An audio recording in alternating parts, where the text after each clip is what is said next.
Hello and welcome. I'm Mahalia Joseph, and it's time to take a look back at the past year, 2017. We start with January, where the murder toll skyrocketed, Pantran-Bago was thrown into chaos, and the marriage bill was passed. Here to give us all the info is Ian Wason.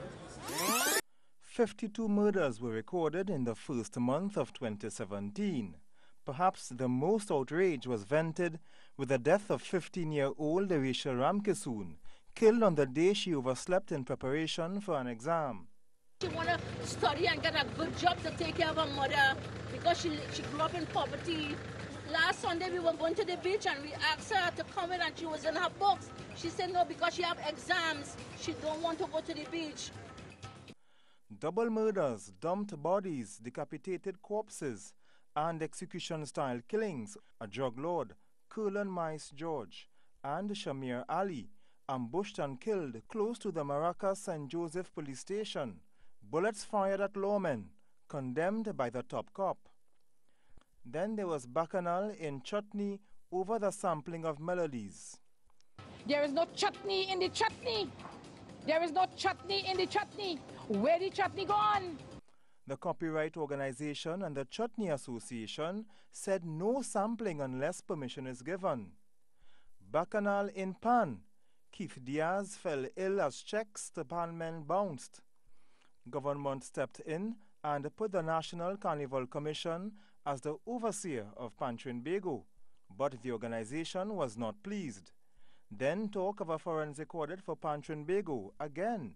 That was not well received.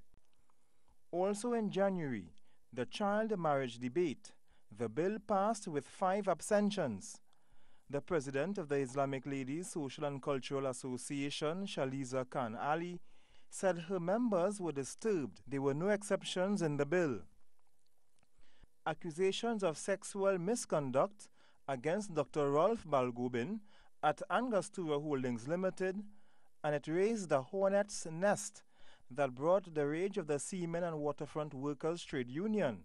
Under pressure, Dr. Balgobin resigned from Massey Holdings and the Arthur Lockjack Graduate School of Business, but not from Angostura. And as the month came to an end, this country was forced to defend itself against statements from MSNBC correspondent Malcolm Nance, questioning why Trinidad and Tobago was not included on the U.S. immigration ban on countries who breed terrorist fighters. The Prime Minister said Nance's broad and simplistic statement is not supported by fact and ignores the robust and substantial national security cooperative partnership between Trinidad and Tobago and the United States. I'm Ian Wason with your look back at January 2017. February, the month at the height of the carnival season, started with a gruesome find, and the quote, "I am not in your bedroom," made its debut. Stacey Ann Providence has more. The body of Nadia Sims was found in a shallow grave in Penal 3 days after she was reported missing. She had been reported missing 1 day after she left to see a man who had offered to assist her with getting employment. An autopsy proved inconclusive because of the advanced state of decomposition. 31-year-old Kenny Boy Ramroop was arrested and charged for the murder. And as citizens were coming to grips with the murder, the question of how safe is your child at school was raised as parents of a 9-year-old student of the Mayaro Government Primary School called for justice, not just for their son, but for all children who suffer at the hands of bullies. This after the boy had to have surgery to save his arm, which was allegedly mangled by another student at the school. I need justice for my child. I need justice for every child that goes to school and is being bullied. Bullying have to be stopped. The Education Ministry promised to thoroughly investigate the circumstances surrounding the injury. 1/3 of the murders in recent times are domestic violence or domestic issues. And then that you call on the Prime Minister to do something about crime. I'm not in your bedroom, I'm not in your choice of men. You have a responsibility to determine who you associate with and know when to get out, and the state will try to help. This response to a question about crime and violence against women sparked public outrage in early February. Many taking to social media to call on the Prime Minister to apologize to the victims of domestic violence. On February 8th saw the first hint of controversy as it related to the upcoming carnival celebration. Steel Pan's governing body, Pan Trinbago, announced that they were taking legal action against the National Carnival Commission in light of an impasse over Panorama 2017. Back in January, NCC Chairman Kenny De Silva had confirmed his organization would be taking control of the financial aspect of the year's Panorama show, a responsibility which was previously held by Pan Trinbago. The NCC's move to control the financial aspect arose from several reports of financial mismanagement of funds by the Pan Trinbago executive. With just 2 weeks to go until the greatest show on earth, it was revealed that the National Carnival Commission had taken control of yet another event for the festival. This time the body that was being stripped of responsibility was the Trinbago Unified Calypsonian Organization for the Calypso Fiesta. The two co-presidents, like Pan Trinbago, opposed the NCC's actions. Some people seem to forget that we have representation on the board of the NCC. And this time around, decisions were taken while we were not on the board. We didn't receive our instruments. And so decisions were taken in our absence. And there was no real consultation. And after months of debate, the controversial FATCA bill was finally passed in the lower house of Parliament on February 24th. And that was your C News 2017 Rewind for February. The top story for me in 2017 was that impending strike by Petrotrin, the Petrotrin workers, and they had threatened to close down the plant because some stalled negotiations between the representing union, the OWTU, and the Petrotrin executive, it got really bad, and so the impending strike. And I remember that morning, early in January, I went down to Pointer Pier in Petrotrin, where the Petrotrin workers were outside assembled and linemen and just waiting around. There was a meeting in Port of Spain at the Ministry of Energy with top-ranking officials of both Petrotrin and OWTU trying to get a resolution. And it was until the evening time the resolution came and the strike was averted. You know, had that happened, had the strike actually happened, it would have been really bad, not only economically, with the economy is already in a bad situation, but of course you know how important diesel and gas are to Trinidad. So it would have been really, really, really bad had that strike had happened. And that for me was the top story for me, the story that I would have covered in 2017. I think the piece that comes to mind is the story that I did on the statement of fares. And that story I would have embarked at a time where the finance minister had announced an increase in gas prices, which in effect had an increase in taxi fares. Maxi drivers and taxi drivers were at that time raising their fares. The relevance of the story was to remind and in some instances inform the public of their rights as commuters, which is of course that they are not obligated to pay an increase in fares unless it has been approved by the relevant association. So I think off the bat that would be the story that stuck out to me for 2017.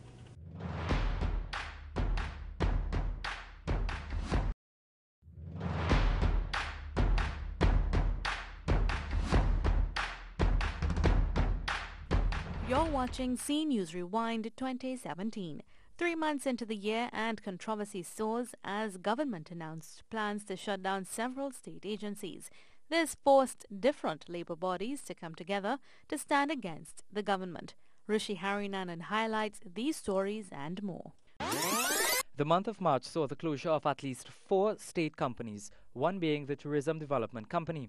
On March 9th, the Minister of Tourism, Shamfu Kujo, made the announcement and said government has been toying with the idea of dissolving the TDC for over a year.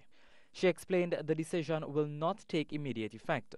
2 methanol plants in Point Lisas were also shut down. The reason was given by Prime Minister Dr. Keith Rowley. He said it was as a result of the shortage of gas. Dr. Rowley said the government had been engaging with Methanol Holdings Trinidad Limited since last year in a bid to arrest the situation of job losses. Well, dozens of workers from Caroni Green and the Government Human Resource Service were also sent home during the month of March. While March had its fair share of crime, the murder of woman police constable Mahalia Joseph sparked outrage across the country. Her corpse was found in the Gulf of Paria on the afternoon of March 15th, 6 days after she was reported missing. The WPC was 22 years old and she was the mother of one. Her body was discovered by fishermen not far from the mouth of the Caroni River. Between Port of Spain and the Caroni. I cannot say exactly where. Debate on the Miscellaneous Provisions Act pertaining to child marriages returned to the Parliament for debate. While both opposition and government agreed the age should be changed to 18, there continued to be discussions about special provisions. However, the Attorney General led the debate, arguing that the evidence did not support that the interest of the child involved was a priority. The Attorney General, Faris Al-Rawi, returned to the debate, citing figures, as he had done previously in the Senate. The bill was not passed before the end of the month. The Foreign Account Tax Compliance Act, or FATCA, was assented to by the President Anthony Carmona. This makes provisions for the implementation of agreements between Trinidad and Tobago and the United States of America, providing for the exchange of information for the purposes of taxation, the validation of the sharing of personal information held by the Board of Inland Revenue of financial institutions, and for related purposes. On the 23rd, government hinted that property tax will be implemented in the coming months. The Minister of Finance, Carl Mimbert, said government is now in the final stages of rolling out the implementation of the property tax regime. He sought to clear up some misconceptions about the property tax, which is based on the annual rental value, not the sale or purchase price of the value of the property. Well, the Caribbean region was thrown into mourning with the passing of Nobel laureate Sir Derek Walcott. He was 87 years old. Sir Walcott made this country his home in 1953 before founding the Trinidad Theatre Workshop in 1959, where many of his plays were produced. For many years, he divided his time between Trinidad, where he had called his home as a writer, and Boston University, where he taught literature and creative writing. In 1992, Sir Derek Walcott was awarded the Nobel Prize for Literature. On March 20th, law students of the University of the West Indies, St. Augustine, protested against the decision to relocate those students from the St. Augustine campus to the Debe campus in South. Incoming UWI President Jonathan St. Louis Nahus said such a decision can't be taken without proper consultation and that the students reject the decision outright. However, they did meet with UWI officials who said no such decision was made. They assured consultations would be held first. April seemed to have many battles, starting with the battle for peace in enterprise and the battle against the property tax. We hear more from Stacia and Providence. Peace in enterprise, at least for now.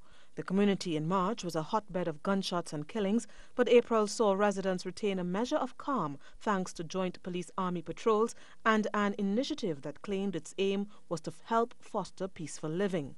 I would like to take this time to really apologize to the citizens of Trinidad and Tobago.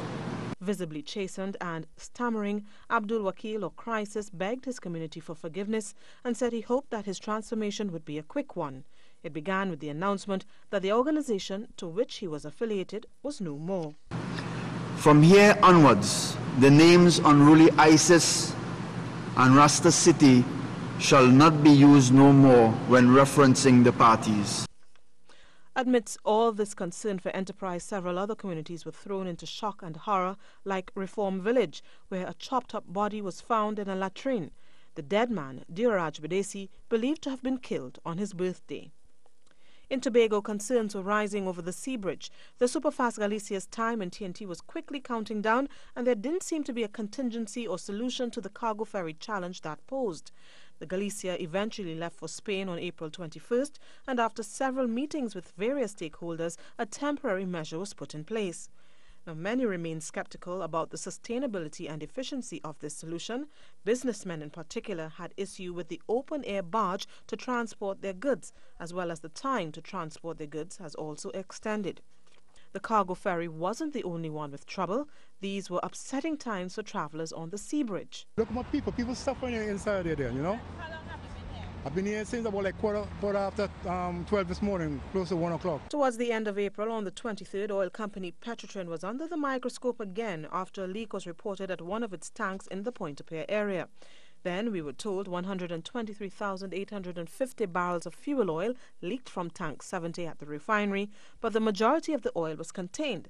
1 week later, there was word that the oil had reached Venezuelan waters and was spreading. The company assured the relevant authorities were notified and a request for assistance was made in accordance with the bilateral oil spill agreement between the two countries. Now, implementation of the property tax brought some confusion and fear in April, with different groups calling on the finance minister to provide full, clear and unambiguous information on the property tax and how it operates, since this is the first time that property owners are being required to pay this tax. It followed the ministry's issuing a statement asking people to fill out and submit the valuation return form by May 22nd. Now, Finance Minister Com Imbe sought to clarify. He said the current initiative seeks to have owners file a return and give details as to the value and purpose for which the property is used. Mr. Imbe said property owners are required by law to submit the required information, which would then be used to put a value on the properties. And the legality of the tax continued to be questioned. In the months to come, opposition interests would challenge the property tax in the court. And speaking of court, no one could have foretold the controversy that would ensue with the elevation of 3 legal minds to the High Court, more specifically the appointment of former Chief Magistrate Marcia Caesar as a judge. The Law Association expressed concern that a judge was appointed and took up office, leaving behind outstanding matters from their duties as a magistrate. Ms. Caesar subsequently resigned as a High Court judge after the Judicial and Legal Services Commission met and agreed to restore her as a magistrate. But what they didn't consider is that she would not be able to resume her position as Chief Magistrate. And that was your C News Rewind 2017 for April. May was quite an eventful month in the world of news, from rising tensions in the judicial fraternity to Tobagonians suffering from the ongoing challenges on the sea bridge. Janine Brown takes us through the month of May. The disturbance in the legal fraternity, which began in April following the appointment of former Chief Magistrate Marcia Caesar to the High Court bench, only deepened in the months following. The month of May saw several notable members of the judiciary calling on Chief Justice Ivarachi to hand in his resignation for having the entire disrepute happen under his watch. A 2-page release from the JLSC followed. It said Caesar on March 22nd, prior to her being appointed as a puisne judge, dismissed the cases arising out of at least 7 unconnected incidents. The JLSC also claimed that Mrs. Caesar misled the Chief Justice and the Commission into her caseload management before she was elevated to a High Court judge. This prompted Senior Counsel Israel Khan to call on President Anthony Carmona to launch an inquiry into whether the Chief Justice Ivarachi committed misbehavior in public office. There is information, and I say if there is information and evidence which constitute misbehavior in public office, the President must advise the Chief Justice to stand down. The Chief Justice is not infallible, and the judiciary is not his personal fiefdom. Another big headliner in May, you guessed it, the reintroduction of property tax. It was mayhem for home and land owners who had to deal with calls from government to adhere to the necessary deadlines, sidelined by calls from the opposition leader not to turn in valuation forms. Confusion over the tax only deepened with passing weeks, with a High Court judge ordering a temporary halt to the filing of valuation return forms. That decision was taken to the Court of Appeal by the state. Now, if it wasn't trouble on land, it was trouble at sea. The next major headline in May, the series of issues plaguing the ferry service between Trinidad and Tobago. The plethora of issues prompted Minority Leader of the THA, Watson Duke, to call for a separation in the Port Authority. The Port Authority for Trinidad and Tobago doesn't work. The Airport Authority for Trinidad and Tobago doesn't work. Let's leave out the and.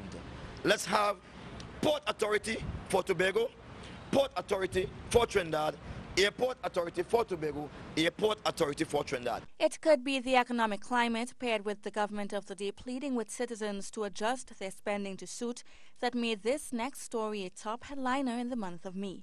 A telephone bill standing at $59,000 saw Tourism Minister Shamfa Cudjoe having to come to the forefront to explain how the 5-digit figure was racked up in just 4 days. In a press release, she claimed roaming charges was to blame. Sport Minister Darrell Smith was next in line to come under the magnifying glass for alleged overspending of public funds. In his case, a $92,000 trip to Tobago for an awards ceremony hosted by the Tobago House of Assembly. Many believed that the controversy, which was the first major one for Mr. Smith, would have led to his axing, but his boss, Prime Minister Dr. Keith Rowley, chose to give the young minister a second chance.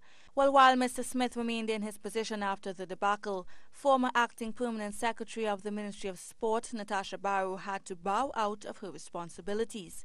She was subsequently transferred to the Ministry of Social Development. Well, that was a look at some of the major stories making the news in the month of May. I am Janine Brown for C News.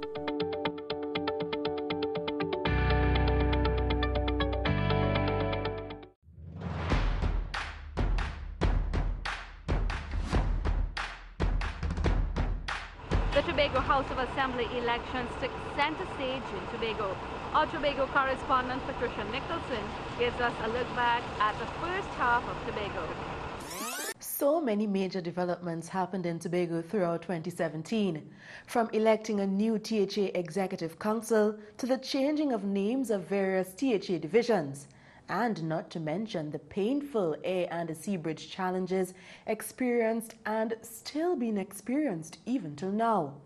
But I believe one of the most interesting events for the first part of 2017 was the January 23rd THA elections, where the PNM, once again, under new leadership of Kelvin Charles, won majority of the seats, but not without new party on the block, PDP, led by Watson Duke, taking some seats as well.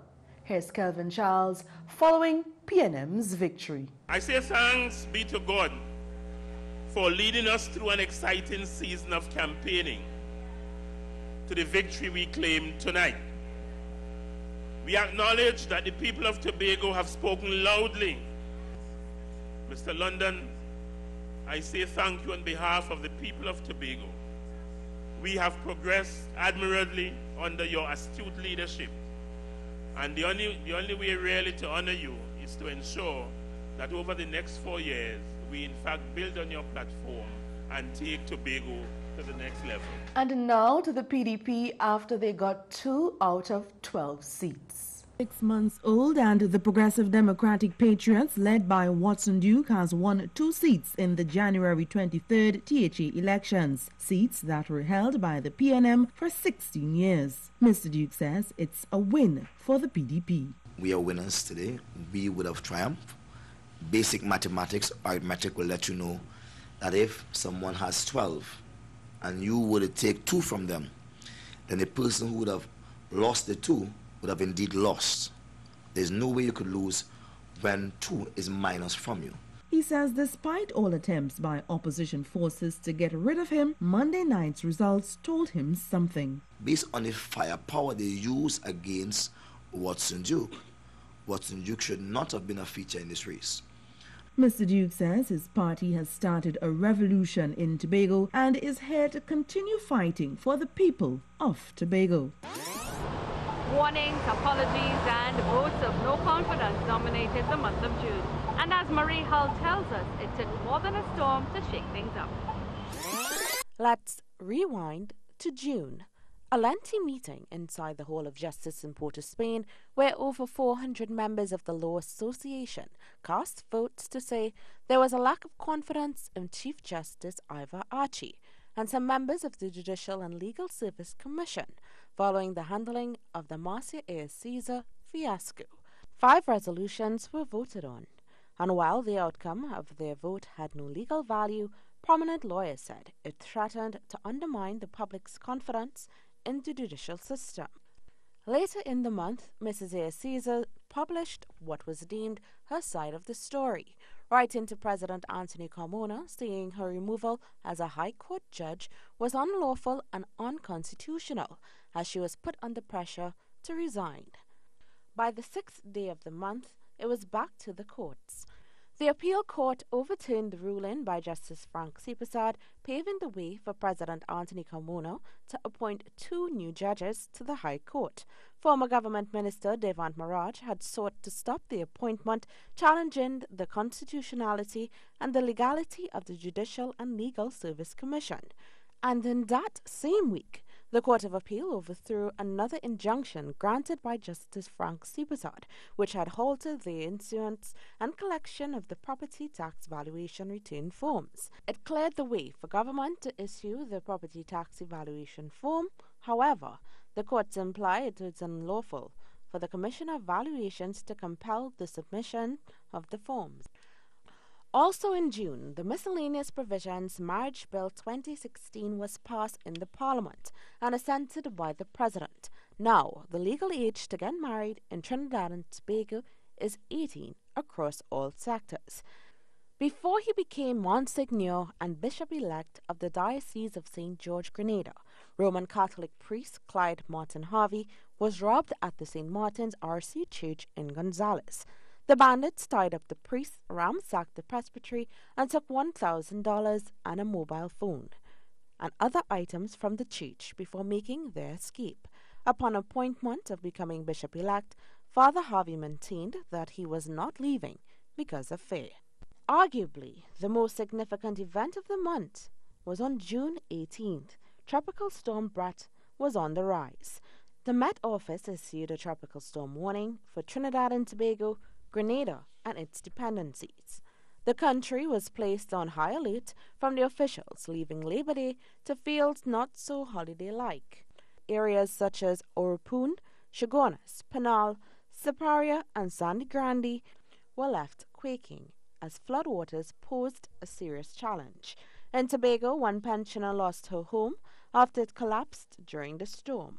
A hot topic ending of June was a published apology by chairman of the global brand of companies, Mario Sabga Aboud. Mr. Sabga Aboud apologized for statements made on the CNN show Parts Noon that featured Trinidad and Tobago. This after his comments stirred up anger and disapproval from nationals. That's a look at June in the C News Rewind. This year, there were a lot of bad stories, horrible stories from officers being killed, not just police officers, but prison officers. A very dim light being shone on the country, but there's always this one bright light that makes the difference. And I want to tip my hats to the 4x4 relay team, who did very well at the World Games. And I want to just single out Jerry Richards, who did a wonderful job to keep Trinidad and Tobago shining bright through our dark times.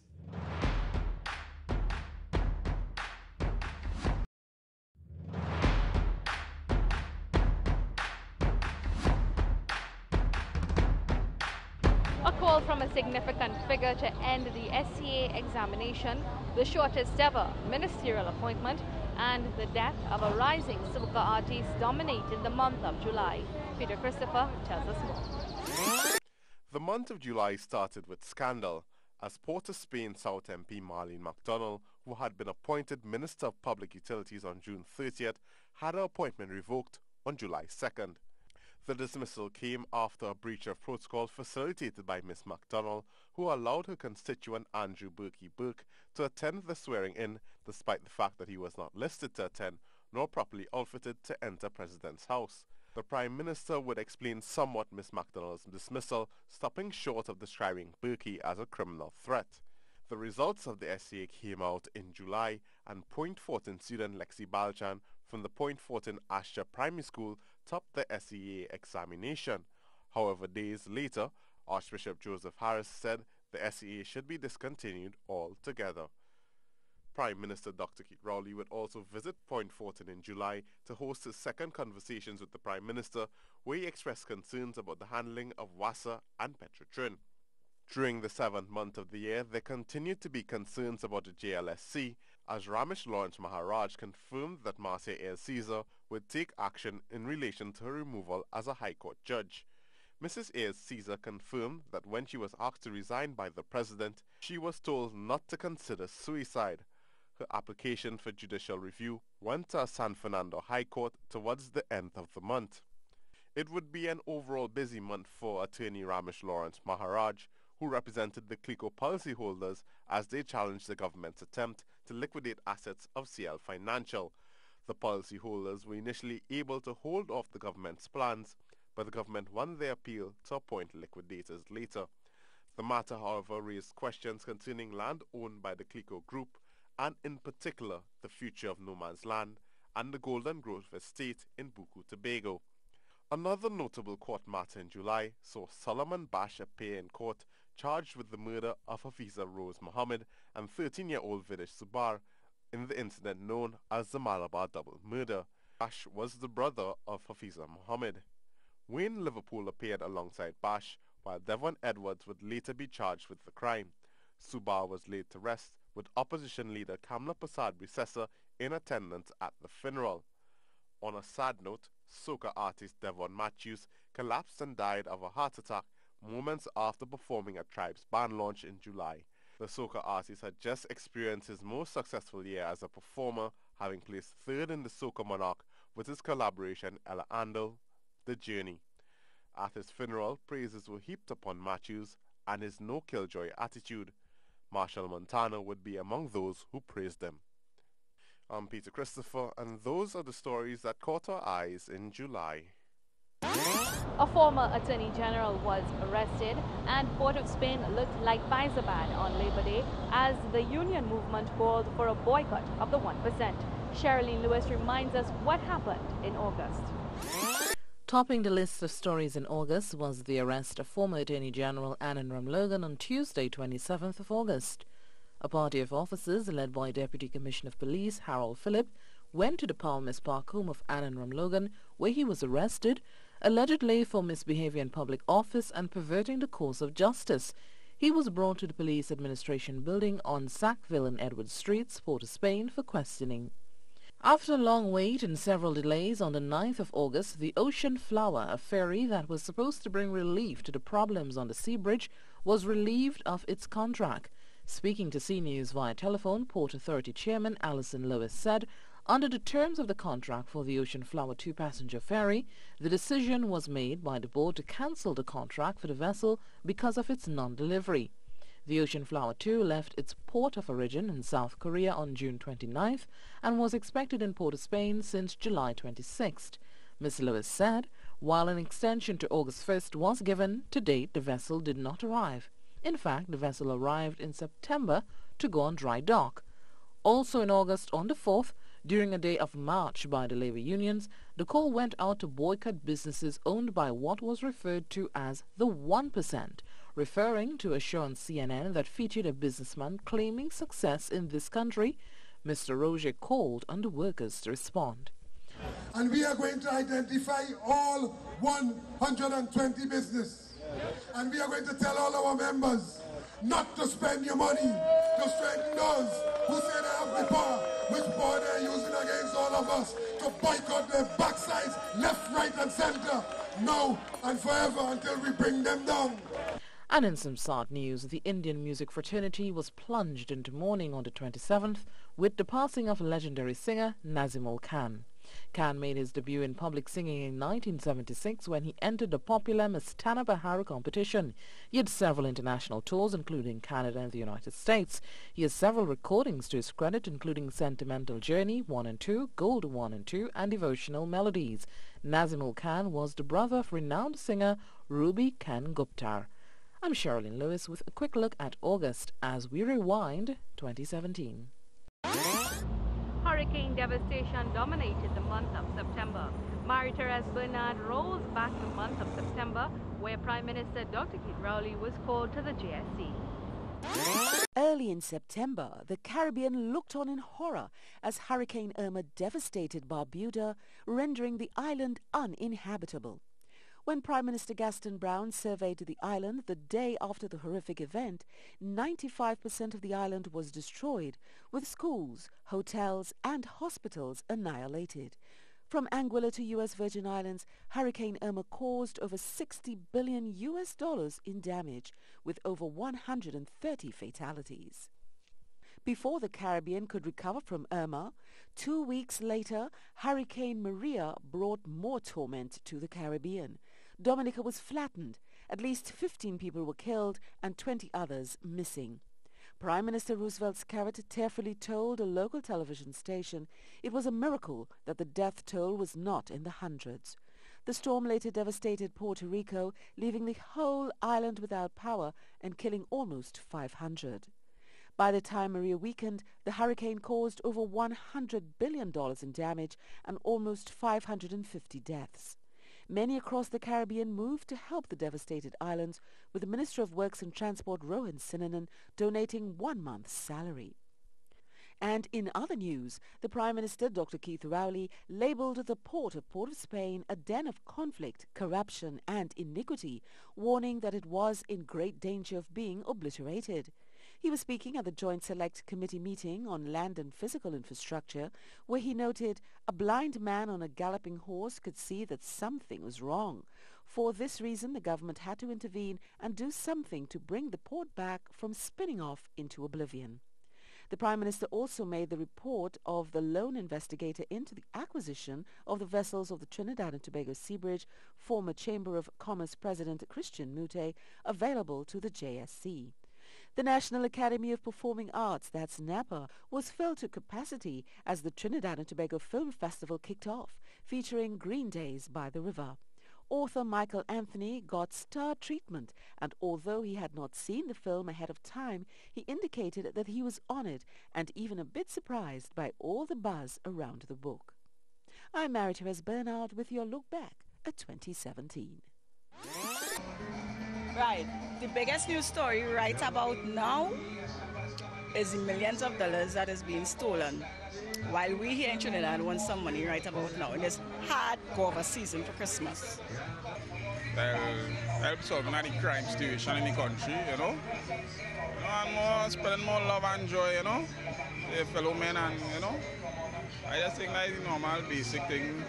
Well, boys, government, crime, and a lot of people, young people, if people listen to me, young people, all they need to bring up all themselves in any activities, you know, and you know, you have to be precautionary of your surroundings too.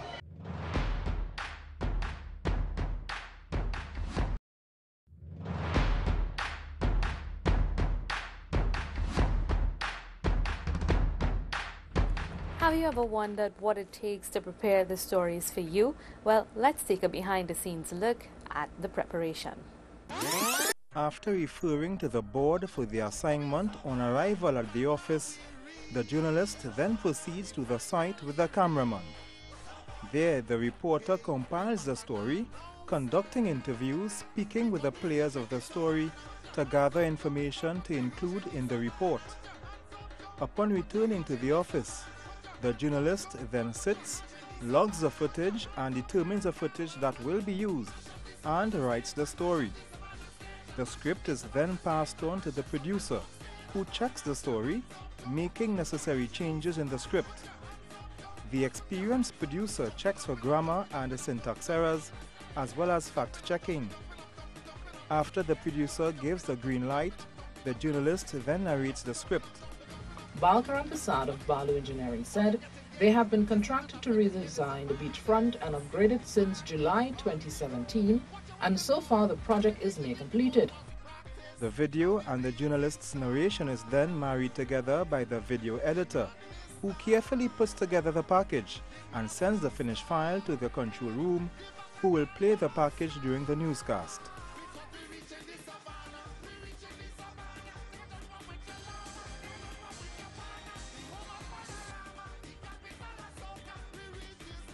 Caroline Lewis spoke to the engineer of the project, Balkaran Prasad of Balu Engineering, and brought back this report. By early 2018, beachgoers to Maracas Beach will see a change to the very popular location. But this won't be a negative change, rather a good one, as they can expect to see many upgrades, improvements. From casino workers raising hell in the parliament to outrage over a lagged response to serious incidents of flooding and, of course, beauty queen drama. Janine Brown gives us a quick look at the top 5 events that occurred in October. October 13th, the First Peoples Community of Trinidad and Tobago was granted a one-off holiday by government. It had been a request to successive administrations as recognition for their often rewritten and misinterpreted role in history. Arima was transformed into a cultural hub for the day, and visitors were reminded that the community is in fact alive and active. The Finance Minister's October 2nd budget presentation saw the imposition of several increased taxes. Needless to say, this did not sit well with those who were being called to fork out more cash to increase government revenue. One industry in particular who was not at all impressed with the new taxes, the gaming sector, which had been given a 100% tax increase. Their frustration led them to the minister's residence in Maraval, where they demanded he meet with them. That, however, didn't happen, bringing industry members to the budget debate in the Parliament on October 27th. Well, it was an unforgettable visit. But days later, photos emerged of the self-proclaimed PNM supporter, which suggested quite the opposite. Heavy floods were rampant in the month of October, with several parts of Trinidad and Tobago being affected. But more upsetting than the floods itself was the response of the agency tasked with managing disasters, the ODPM. Then CEO, however, retired Colonel Dave Williams did not share the same sentiments, and in the midst of public condemnation said he saw no reason to step down. The plot thickened, however, when the Prime Minister, Dr. Keith Rowley, joined citizens and publicly chastised the ODPM for its delayed response. This may have prompted Mr. Williams' change of heart as he resigned mere days later. Yvonne Clark represented Trinidad and Tobago at the Miss Universe pageant in November, but the journey to get there was not without its challenges, the beginning of which rolled out in late October. Clark's woes first became public when she, alongside soca star Faye and Lyons Alvarez, pleaded for support, as Evie claimed the local franchise holder had not given her any support in preparing for the Las Vegas competition. That is except, of course, for, according to Evie, an old, ugly black dress. Lyons Alvarez's support was enough to gain support from the public, who quickly took place in Miss Clark's corner. So understandably, it was shocking to say the least when Faye dropped out of the sponsorship just 2 days later, pulling the plug on her tangible support for the candidate. The details of that dropping out never quite became fully known to the public, but nevertheless Yvonne handled the controversy with grace, the mark of a true beauty queen. That's all the time we have left for October. I am Janine Brown for C News. From violent, heated protests to prison escapes and some UNC drama, these were some of the stories that dominated the month of November. Nearing the end of November, on the 23rd to be exact, traffic came to an absolute standstill along the Churchill-Roosevelt Highway as debris blocked the road and commuters reported hearing gunshots and protests in the area.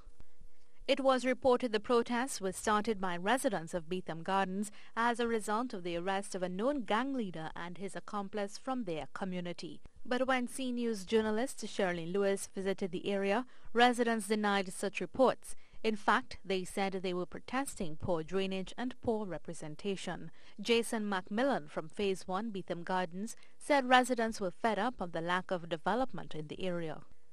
This canal look like a canal or something like a, right now this like a savanna. This ain't looking like a canal. It's come like a savanna because of the years and neglect.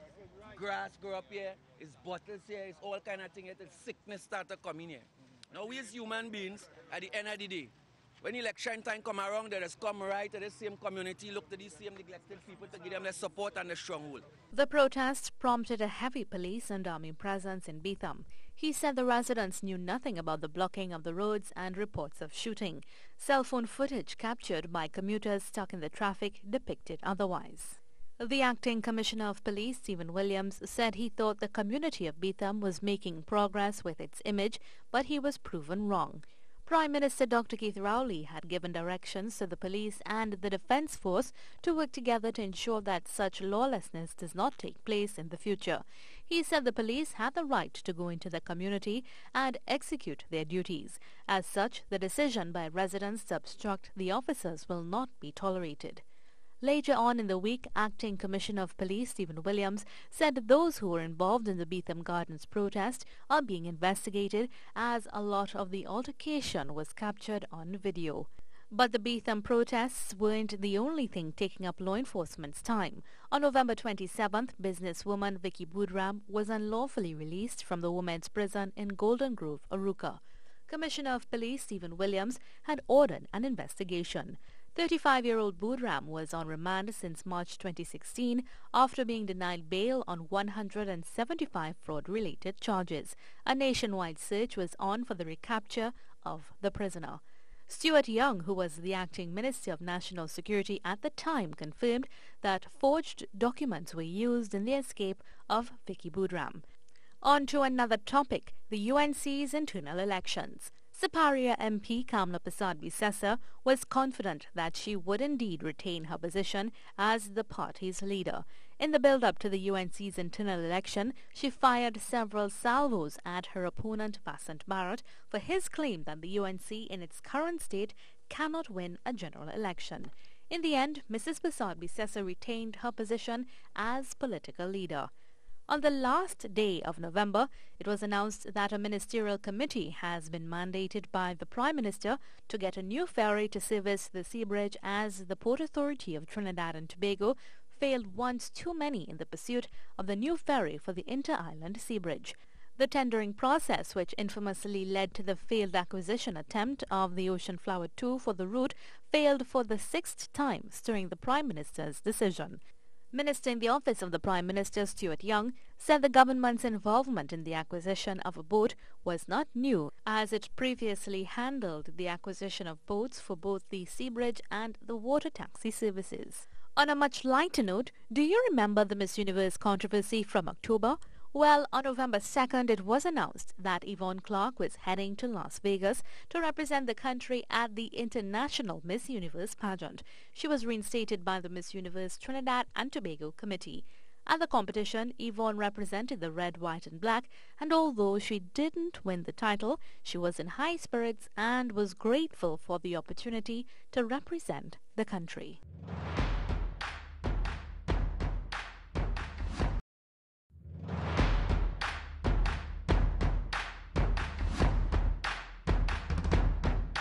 It's time now to see how our Tobago correspondents prepare stories for the newscast.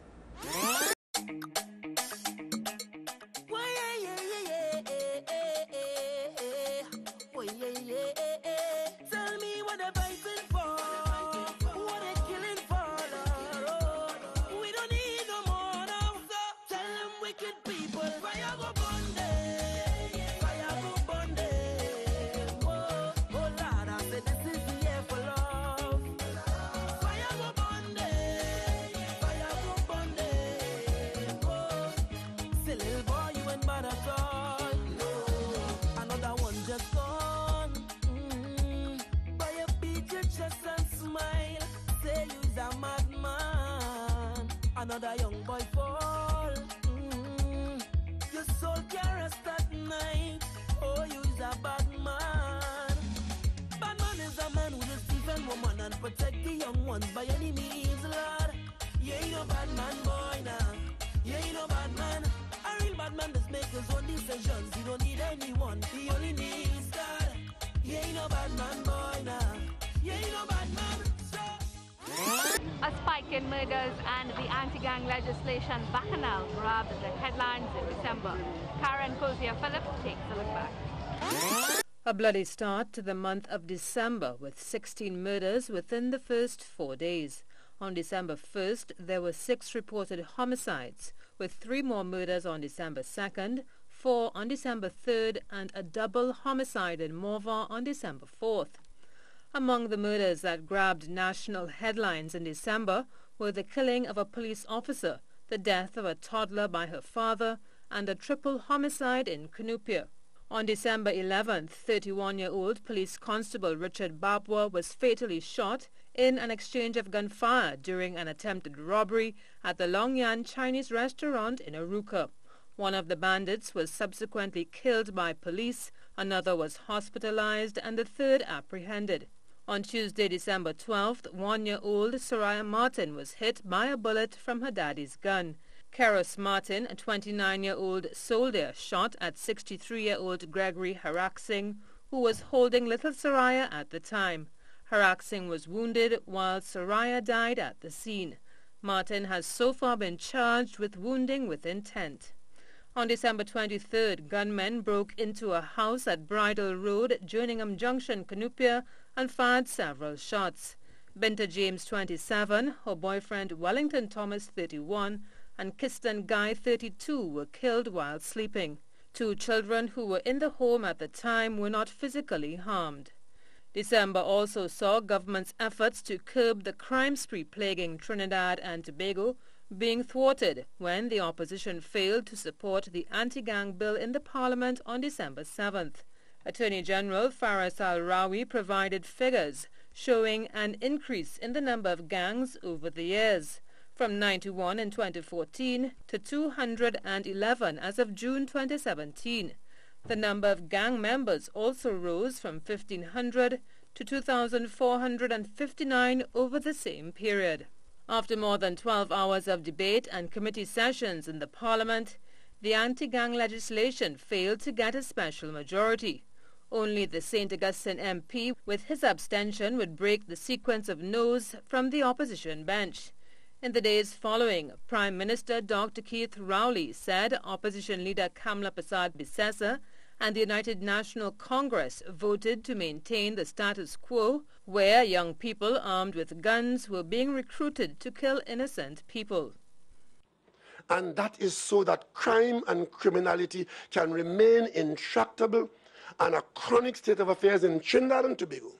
So as the murders continue, those politicians in that group could point to the crime and the criminality and the number of murders and so on, and call Trinidad and Tobago a failed state and hope that you, the voters, will be disgusted with those in office and that you will put them in office. The opposition leader countered that her party should not be blamed for the failure of the anti-gang bill. Mrs. Persad-Bissessar said other laws can be used against criminals. Ask how many are gang related, they give us an answer that shows clearly when this law was enforced, it wasn't working. But what about the other laws on the statute books? What about the other laws to fight criminals?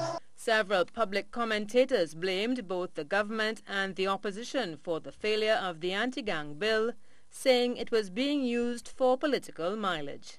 I'm Karen Cozier-Phillip, and that's a quick rewind of December 2017. Watson Dukes swim dominated the second half of the year in Tobago. Our Tobago correspondent Patricia Nicholson has the details on that story and more. Minority Leader Watson Duke made news both nationally and regionally when he and his minority team made history by swimming between Trinidad and Tobago in protest against what they termed a failed sea bridge service between Trinidad and Tobago. Tobagonians came out in their numbers to witness the event. Trinidadians and folks around the world looked on via Facebook live stream by yours truly, a stream which gained some 143,000 views and shares. Here's a look back at the great swim. Also embarking on the swim with Mr. Duke was minority member Mahalia Joseph, with minority councillor Dr. Faith B. Israel offering support from a pirogue. Before getting into the water, Mr. Duke mounted the back of a van with a blowhorn in hand, explaining to those gathered why he chose this means to bring attention to the sea bridge matter that has been plaguing Tobagonians for many months. The idea is that you put us in a position where swimming may be the only option, because swimming is the only thing we have control over. That's the only thing we have control over. We do not have control over the boats. When the boat is ready, the boat is shut down. When they're ready, the boat has to come, folks. Swimming is the only thing we have control over. He said Tobagonians have been suffering for far too long and the time had come for its deliverance. Minority member Mahalia Joseph admitted that by no means were they great swimmers, but he said the message had to be sent that Tobagonians were suffering and that something had to be done about it. He said what made things even worse was that Chief Secretary Kelvin Charles remained silent on the matter. This morning we begin a Herculean task. One, to send a strong signal to the central government that Tobago means business. Two, to send an even stronger signal to our inordinately silent Chief Secretary that Tobago means business, and that we did not sign up for a baby-in-chief. We signed up for a Chief Secretary who will speak on our behalf and stand up in our defense. Mr. Augustine said the days of party politics had long gone and that the time had come for Tobagonians to unite for a greater cause. The market vendors are suffering. People can't go to Trinidad to get basic school books and supplies. Legal documents can't be filed.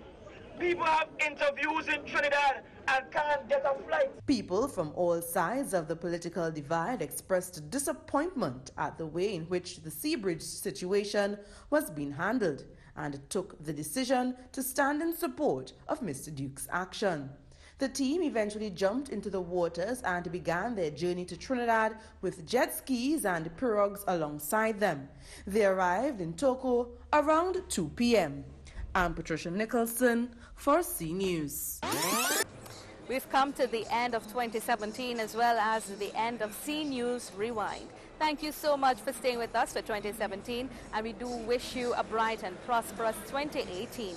I'm Mahalia Joseph Wharton.